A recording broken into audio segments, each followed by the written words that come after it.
Bien, a continuación vamos a hablar sobre el riesgo financiero. Para ello hemos dicho que veremos conceptos como el apalancamiento financiero, las ratios de liquidez y solvencia, la estructura del pasivo de la empresa y la cobertura tanto de las cargas financieras como de los intereses.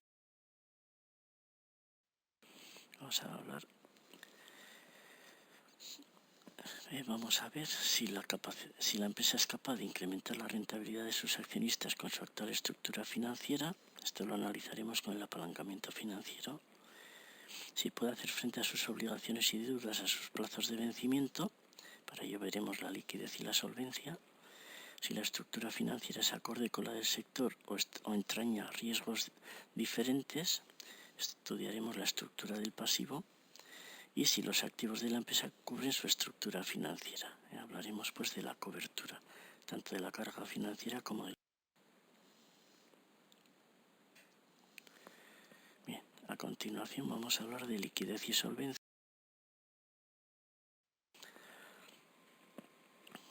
Miden la capacidad de la empresa para afrontar sus obligaciones a corto plazo.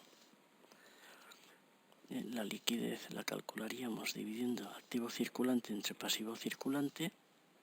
Valor óptimo se situaría entre 1,5 y 2, dependerá del tipo de empresa. Y aquí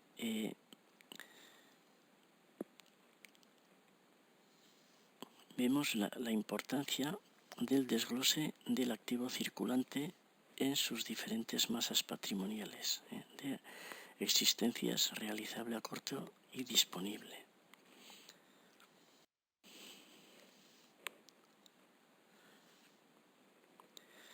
Bien, una ratio que nos da más información sobre la liquidez de la empresa sería la ratio de tesorería, que sería el activo circulante menos los stocks, dividido entre el pasivo circulante. Valor óptimo próximo a 1. Señala la capacidad de la empresa para afrontar sus obligaciones con recursos líquidos o inmediatamente convertibles en liquidez. La ratio de disponibilidad sería disponible entre el pasivo circulante. Valor óptimo próximo a 0,3. Si el valor es superior, puede indicar activos ociosos en disponible. Aquí vemos otros dos ratios importantes. El primero son los días de disponible para hacer frente a los pagos.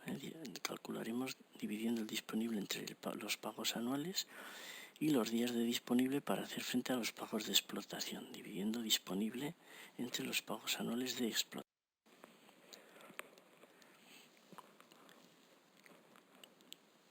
Bien, es importante analizar estos tres ratios en conjunto, pues es lo que nos dará información de los diferentes niveles de las masas patrimoniales de circulante. Plazo de cobro es el número de días que transcurren desde que se efectúa una venta a crédito hasta que ésta se cobra. Se calculará dividiendo clientes entre ventas diarias.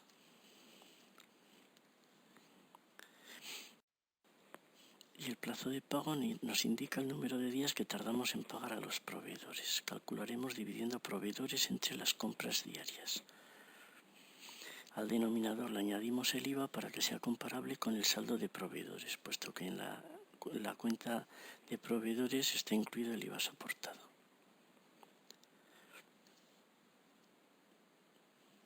Bien, es importante también calcular la ratio de financiación de clientes por proveedores, en qué medida el saldo de clientes está financiado por los saldos pendientes de pago.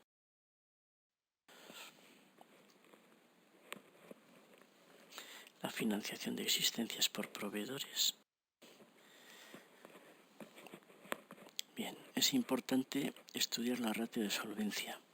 Es el activo total, activo real, que serán los activos, corrigiendo los activos ficticios, fondo de comercio, provisiones, fondo de amortización. Dividiremos el activo real entre los recursos ajenos. Nos indica si la empresa cubre la totalidad de sus deudas con terceros, con sus activos, o qué proporción de exigible está garantizada con sus bienes. Bien, este ratio se llama también de distancia en relación a la deuda. A medida que disminuye, sobre todo cuando se acerca a 1, la quiebra se aproxima.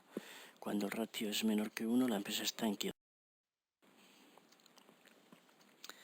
Bien, estructura.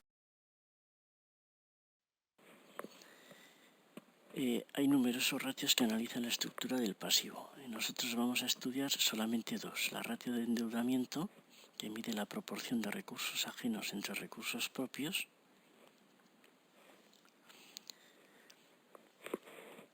y la estructura del endeudamiento.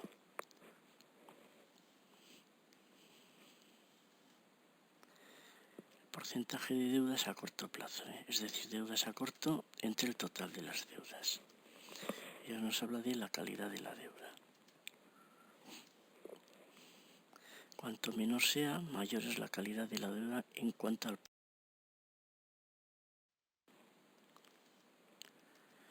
Bien, y la cobertura es la capacidad de cobertura de la empresa. Vamos a analizar tanto ratio de cobertura de intereses como ratio de cobertura de la carga financiera.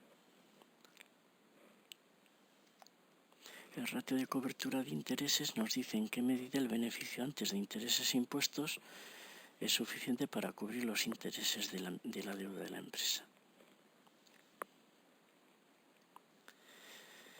El otro ratio es el ratio de cobertura de la carga financiera. Nos indica en qué medida el beneficio antes de intereses e impuestos nos permite devolver tanto los intereses como el principal de la empresa.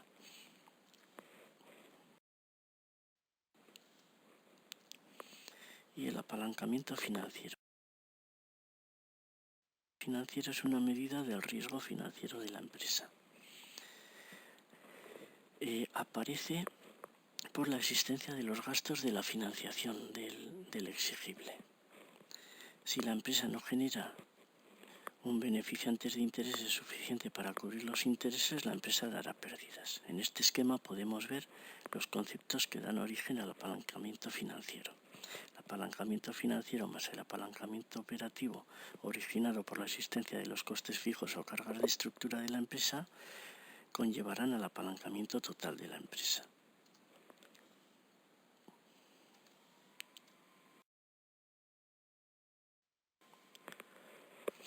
El apalancamiento financiero mide la variación porcentual que se produce en el beneficio después de impuestos ante una variación porcentual en el beneficio antes de intereses e impuestos. Así, si el apalancamiento financiero es 2, significa que ante un incremento o caída del beneficio antes de impuestos, antes de intereses e impuestos en un 10%, el beneficio después de impuestos incrementará o disminuirá en un 20%. Cuanto más se aproxime a 1 el apalancamiento financiero, menor será el riesgo financiero en que incurra la compañía.